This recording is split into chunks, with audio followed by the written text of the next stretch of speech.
மத்தேயு 1ஆம் அதிகாரம். ஆபிரகாமின் குமாரனாகிய தாவீதின் குமாரனான இயேசு கிறிஸ்துவனுடைய வம்ச வரலாறு. ஆபிரகாம் ஈசாக்கை பெற்றான், ஈசாக்கு யாக்கோபை பெற்றான், யாக்கோபு யூதாவையும் அவன் சகோதரரையும் பெற்றான். யூதா பாரேசையும் சேராவையும் தாமாரினிடத்தில் பெற்றான். பாரேஸ் எஸ்ரோமை பெற்றான், எஸ்ரோம் ஆரோமை பெற்றான், ஆராம் அமினதாப்பை பெற்றான், அமினதாப் நகசோனை பெற்றான், நகசோன் சல்மோனை பெற்றான், சல்மோன் போவாஸை ராகாபினிடத்தில் பெற்றான், போவாஸ் ஓபேத்தை ரூத்தினிடத்தில் பெற்றான், ஓபேத் ஈசாயை பெற்றான், ஈசாய் தாவீது ராஜாவை பெற்றான், தாவீது ராஜா உரியாவின் மனைவியாய் இருந்தவனிடத்தில் சாலமோனை பெற்றான், சாலமோன் ரெகொபெயாமை பெற்றான், ரெகொபெயாம் அபியாவை பெற்றான், அபியா ஆசாவை பெற்றான், ஆசா யோசபாத்தை பெற்றான், யோசபாத் யோராமை பெற்றான், யோராம் ஊசியாவை பெற்றான், ஊசியா யோதாமை பெற்றான், யோதாம் ஆகாஸை பெற்றான், ஆகாஸ் எசேக்கியாவை பெற்றான், எசேக்கியா மனாசேயை பெற்றான், மனாசே ஆமானை பெற்றான், ஆமோன் யோசியாவை பெற்றான். பாபிலோனுக்கு சிறைப்பட்டு போகும் காலத்தில் யோசியா எகோனியாவையும் அவனுடைய சகோதரரையும் பெற்றான்.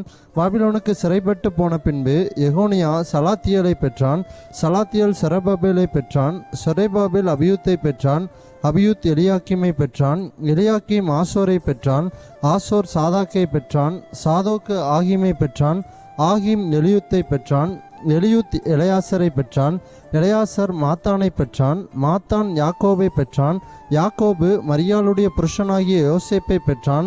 அவளிடத்தில் கிறிஸ்து என்னப்படுகிற இயேசு பிறந்தார்.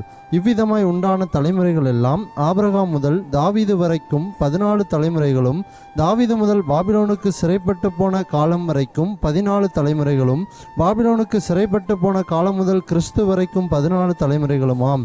இயேசு கிறிஸ்துவனுடைய ஜனனத்தின் விவரமாது அவருடைய தாயாகிய மரியாள் யோசேப்புக்கு நியமிக்கப்பட்டிருக்கையில் அவர்கள் கூடி வரும் முன்னே அவள் பரிசுத்த ஆவியினாலே கர்ப்பவதியானாள் என்று காணப்பட்டது. அவள் புருஷனாகிய யோசேப்பு நீதிமானாய் இருந்து அவளை அவமானப்படுத்த மனதில்லாமல் இரகசியமாய் அவளை தள்ளிவிட யோசனையாயிருந்தான்.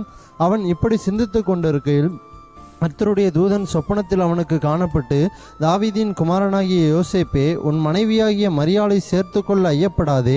அவளிடத்தில் உற்பத்தியாயிருக்கிறது பரிசுத்த ஆவியினால் உண்டானது. அவள் ஒரு குமாரனை பெறுவாள். அவருக்கு இயேசு என்று பெயரிடுவாயாக. ஏனெனில் அவர் தமது ஜனங்களின் பாவங்களை நீக்கி அவர்களை இரட்சிப்பார் என்றான்.